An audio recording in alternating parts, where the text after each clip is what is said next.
శ్రీమాత్రే నమః. మిత్రులందరికీ శుభోదయం. ఈరోజు శ్రీ శార్వారినామ సంవత్సర అధిక ఆశ్వేజ బహుళ సప్తమి శుక్రవారం. ఈరోజు ఆరుద్ర నక్షత్రం. ఈరోజు మనం పరిశీలించినట్లయితే సప్తమి అంటే 7 రాహు అధిపతి, శుక్రవారం శుక్రుడి అధిపతి. ఆరుద్ర నక్షత్రం రాహు మారసలో మొదలవుతుంది కాబట్టి రాహు అధిపతి. ఈ గ్రహాల కలయికను మనం పరిశీలించినట్లయితే రాహువు శుక్రుడు రాహువు కలయిక. ఇక్కడ రాహు బలం ప్రబలం అవుతుంది. అందువల్ల ఈరోజు రాహువుకు సంబంధించిన రంగాలు అనగా జీవసంబంధ వ్యాపారాలు చేసిన వాళ్ళకి కానీ, మత్తుపానీల క్రయ విక్రయాలు చేసిన వాళ్ళకి కానీ, వైద్య రంగంలో ఉన్న వాళ్ళకి కానీ ఈరోజు మిక్కిలి శుభదాయకంగాను లాభదాయకంగా ఉండే అవకాశం ఉంది. అలాగే శుక్రుడు సంబంధించిన రంగాలు అనగా కళారంగంలో ఉన్న వాళ్ళకి కానీ, కళాత్మకమైనటువంటి వస్తువులు క్రయ విక్రయాలు చేసిన వాళ్ళకి కానీ, సుగంధ పరిమళ ద్రవ్యాల క్రయ విక్రయాలు చేసిన వాళ్ళకి కానీ, సౌందర్య సాధనాల క్రయ విక్రయాలు చేసిన వాళ్ళకి కానీ ఈరోజు మిక్కిలి శుభదాయకంగాను లాభదాయకంగా ఉండే అవకాశం ఉంది.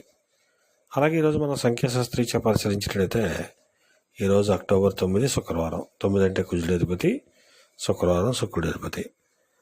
సంఖ్యాశాస్త్రీత్యా కుజుడికి సంబంధించిన రంగాలు అనగా వ్యవసాయ రంగంలో ఉన్న వాళ్ళకి కానీ, వ్యవసాయ ఉత్పత్తులు క్రయ విక్రయాలు చేసిన వాళ్ళకి కానీ ఈరోజు శుభకరంగా ఉండే అవకాశం ఉంది. అలాగే సంఖ్యాశాస్త్రరీత్యా కూడా శుక్రుడు సంబంధించిన రంగాల్లో ఉన్న వాళ్ళకే శుభకరంగా ఉండే అవకాశం ఉంది. అలాగే ఈరోజు పంచాంగరీత్యా దుర్మోత్తోజ్జాన్ని మనం పరిశీలించినట్లయితే ఈరోజు దుర్మోత్తం ఉదయం 8:16 లాగైతే 9:03 వరకు ఉంది. మళ్ళా తిరిగి దుర్మోత్తం మధ్యాహ్నం 12:13 లాగైతే 1 గంట వరకు కూడా దుర్మోత్తం ఇవ్వడం జరిగింది. ఈరోజు పంచాంగరీత్యా ఈ రకమైనటువంటి ఫలితాలు గోచరిస్తున్నాయి. అలాగే ఈరోజు నక్షత్రం అయినటువంటి ఆరుద్ర నక్షత్రం ఎవరికి తారాబలం కుదురుతుందని మనం పరిశీలించినట్లయితే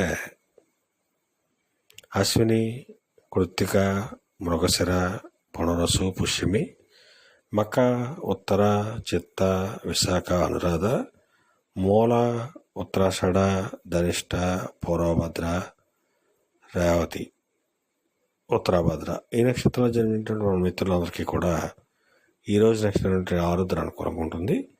అందువల్ల ఇప్పుడు ఎప్పుడుంటే నక్షత్ర జాతకులందరికీ ఈరోజు శుభకరంగా ఉండే అవకాశం ఉంది. అలాగే ఈరోజు సంఖ్యాశాస్త్రరీత్యా జ్యోతిశాస్త్రరీత్యా శుక్రబలం ప్రబలంగా ఉండడం చేత ఈరోజు శుక్రవారం అవడం చేత ఆ అమ్మవారిని జగన్మాతని ఆరాధించిన, అమ్మవారికి క్షీరాన్ని నైవేద్యం చేసిన సర్వసభలు కలుగుతాయని చెప్పి మనకు శాస్త్రీత్యా చెప్పడం జరుగుతుంది. అలాగే ఈరోజు శుక్రవారం, అందువలన లేత ఆకుపచ్చ వస్త్రాలు కానీ లేదా దవడ వస్త్రాలు కానీ ధరించినట్టయితే సర్వసభలు కలుగుతాయని చెప్పి మనకు శాస్త్రీత్యా చెప్పడం జరుగుతుంది. అలాగే ఈరోజు శుక్రవారం, శుక్రబలం ప్రబలంగా ఉంది. అందువల్ల శుక్రుడు సుక్షేత్రాలైనటువంటి వృషభ, తులారాశిలో జన్మిన వాళ్ళకి ఈరోజు విశేషమైనటువంటి ధనలాభం కలిగేటువంటి అవకాశం ఉంది. అలాగే నూతన వ్యక్తుల పరిచయం కలిగేటువంటి అవకాశం ఉంది. రత్నలాభం కలిగేటువంటి అవకాశం, సౌందర్య సాధనాలు క్రయం చేసేటువంటి అవకాశం ఈరోజు ఈ జాతకులకు కనిపిస్తుంది. అలాగే శుక్రుడు మిత్రక్షేత్రాలు అయినటువంటి మిథున, కన్య,